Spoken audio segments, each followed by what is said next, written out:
Hello, everyone. Today we're going to talk about primary aldosteronism and resulting hypertension. So, first, before we get started, we will define the condition that we're discussing. And so, primary aldosteronism is the excessive secretion of aldosterone. Aldosterone is a hormone that is important for assisting in increasing sodium reabsorption, and that happens particularly under volume loading circumstances. This condition is also called Crohn's syndrome. Aldosterone also has a secondary effect where it's able to modify potassium levels within the blood. We'll talk about the channel that it acts on later on, but it's the sodium potassium pump that it acts on, and so it's able to modify both of those concentrations within the blood. As far as this condition is concerned, there are excessive amounts of aldosterone that are produced, so as a result, there's no sort of negative feedback mechanism that's keeping the aldosterone levels in check. And so as a result, since aldosterone is reabsorbing sodium and that helps to increase the circulating blood volume and blood pressure, the result is that you'll have volume loading hypertension that exists due to the fact that you're not able to repress the amount of aldosterone that's produced and secreted. Next, on this slide here, we've got a number of figures indicating the level of prevalence of this condition. So these figures specifically were taken from a systematic review that assessed the prevalence percentages for 39 studies, including data for 42,510 hypertensive patients. And so as you can see, there's a wide range of values for these prevalence percentages, and that's due to the fact that the demographics and associated lifestyle choices of these patient populations that were selected can have impacts on the prevalence of these specific disease states. And so as a result, different factors such as the type and number of screening tests performed can also have a bearing on the accuracy of the diagnosis that these patients are provided. And so that's why you see such a wide range in percentages that are available. Also, the availability of specific diagnostic testing modalities might not be widely available in particular regions of the world or particular regions where these percentages were calculated. So that's also something to keep in mind. Next, we'll talk about the mechanism of action of aldosterone. So aldosterone is a hormone that's secreted by the zona glomerulosa cells that are located in the adrenal cortex of the adrenal gland. The adrenal glands are small glands that sit right above the kidneys, and so once they are able to release that aldosterone, it's relatively close to its location of action, which is in the cortical collecting tubule of the kidney. And its specific action, as I stated before, is to stimulate the sodium potassium ATPase pump. And so it also is able to increase the amount of potassium channels that exist in the luminal membrane. So going through this image here, we've got aldosterone shown as that red arrow.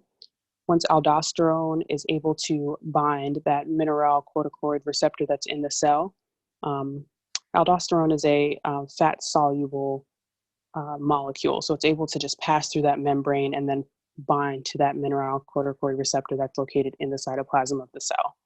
So once that binding occurs, the receptor and the hormone together travel to the nucleus, and there they're able to upregulate transcription of particular proteins that are important for stimulating the activity of that sodium potassium ATPase pump. So once transcription is stimulated, mRNA is created as a result, and the mRNA will leave the nucleus, it will enter the cytoplasm, and there it will be processed by ribosomes in order to become proteins. Once the proteins are created, the proteins are capable of participating in phosphorylation events that can upregulate these specific channels shown here. So the main channel impacted is that sodium potassium ATPase, of course, and then as a result, we also have upregulation of those epithelial sodium channels that allow sodium to pass through that apical membrane.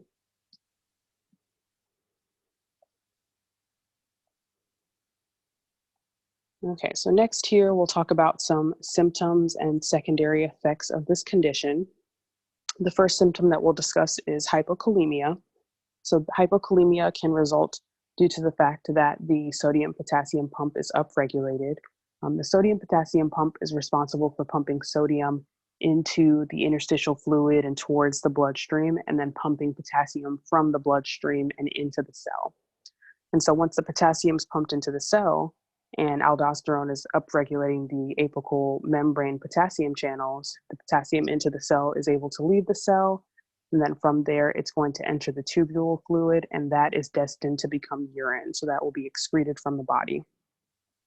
And so as a result, this condition can create low levels of potassium existing within the body.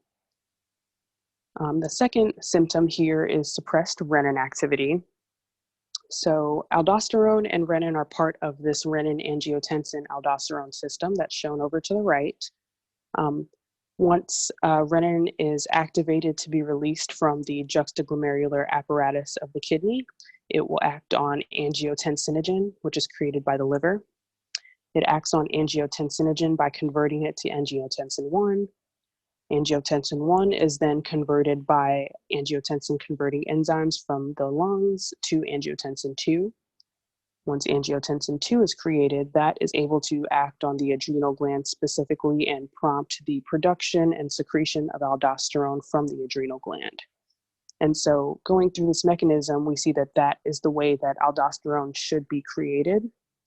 And so when there's plenty of aldosterone present, aldosterone will work backwards via a feedback mechanism due to the effects of the increased sodium reabsorption, and as a result, the increased circulating volume. That will work backwards as a negative feedback mechanism to reduce the amount of renin that's released to prevent further increase of circulating volume. And so as a result, if there's lots of aldosterone, there will only be a little bit of renin present because aldosterone present has done its job.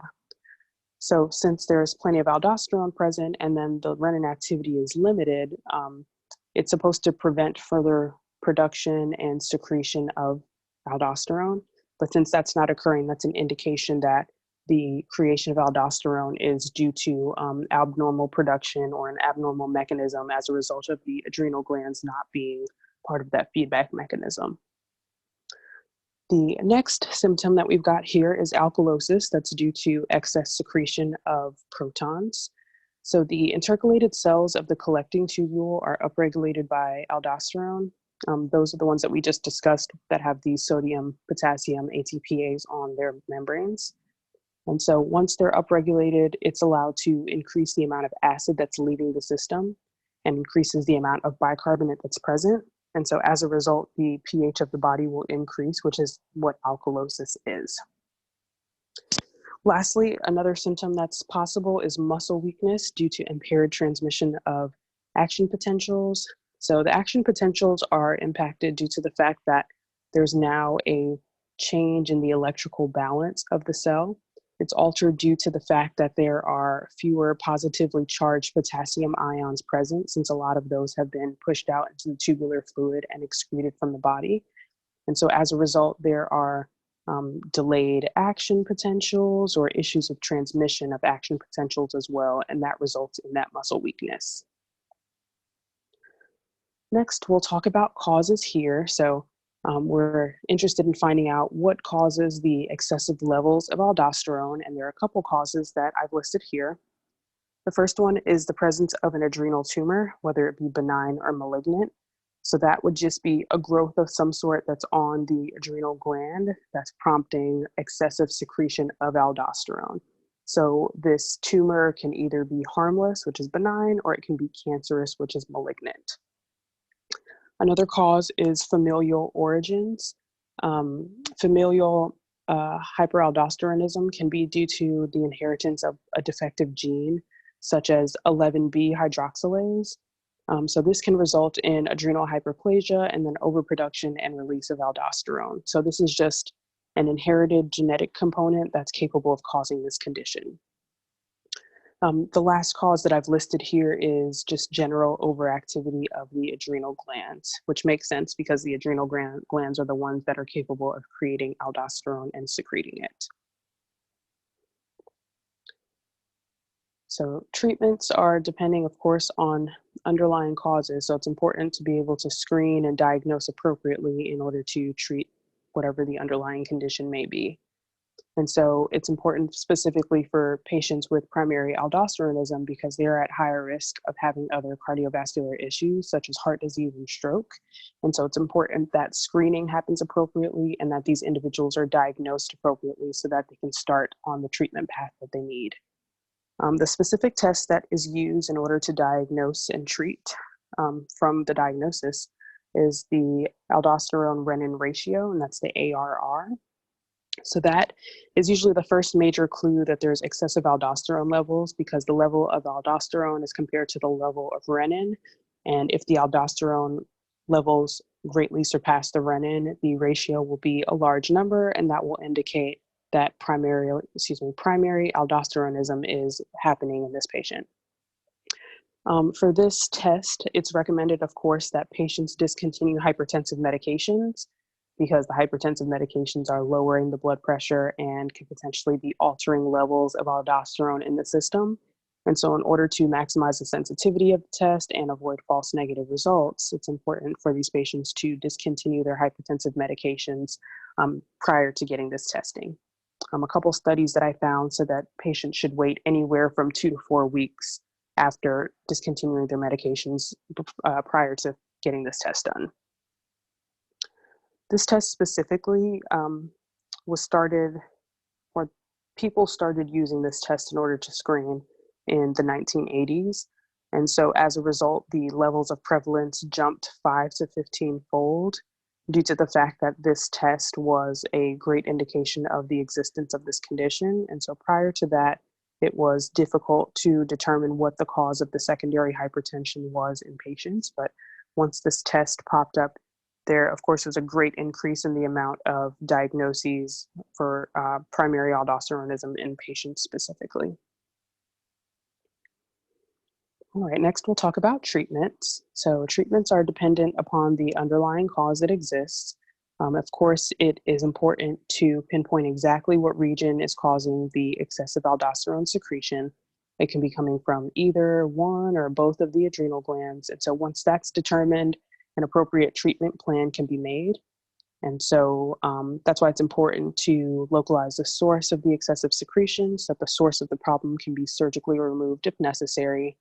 A lot of times, if primary aldosteronism is the diagnosis, it has to be determined whether both adrenal glands are contributing to the issue or if it's just one. Usually if it's one adrenal gland, laparoscopic adrenalectomy is the gold standard for treatment. And so that involves that involves removing the adrenal gland. And so if both adrenal glands are being impacted, usually a medication will be provided instead. And those medications are usually aldosterone antagonists, such as spironolactone. These medications are used to block the effect of aldosterone, even if they are unable to inhibit its secretion. And so as a result, hypertension and hypokalemia should be resolved over time while using these medications. The last treatment that I listed here has to do with the familial primary aldosteronism. And so that diagnosis is usually, as I talked about, the result of a genetic defect. And so the 11B hydroxylase gene is combined with the coding region of the aldosterone synthetase gene. And so that means that the promoter associated with increasing rates of transcription is dependent upon the adrenocorticoid hormone, or ACTH. And so dexamethasone specifically is capable of suppressing ACTH, and that way could result in normalized blood pressure and aldosterone levels. So the next slide that I have here is just to emphasize the point that patients who have hypertension that is very difficult to control with medicines, like if they're on 2 or 3 medicines and their hypertension is still out of control, that should always be an indication that testing should be done for primary aldosteronism. Then I've got this figure to the right. This shows, on the left-hand side of this figure, it shows Cone syndrome, which is just what we talked about, primary aldosteronism. In this specific image, it just shows that one adrenal gland is impacted. And so you see that growth at the top of the adrenal gland. So the treatment for this would be surgery since it's just one adrenal gland that is impacted. And then on the right-hand side, we've got bilateral adrenal hyperplasia. So that means that both of the adrenal glands are impacted and they're larger than they should be. So they're secreting excessive amounts of aldosterone. As a result, since both adrenal glands are impacted, the indication for treatment is that medication should be prescribed.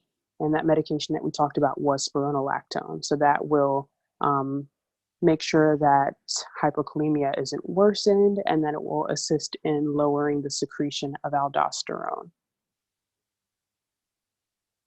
And then on this last slide here, I've got my sources, and I hope you guys enjoyed.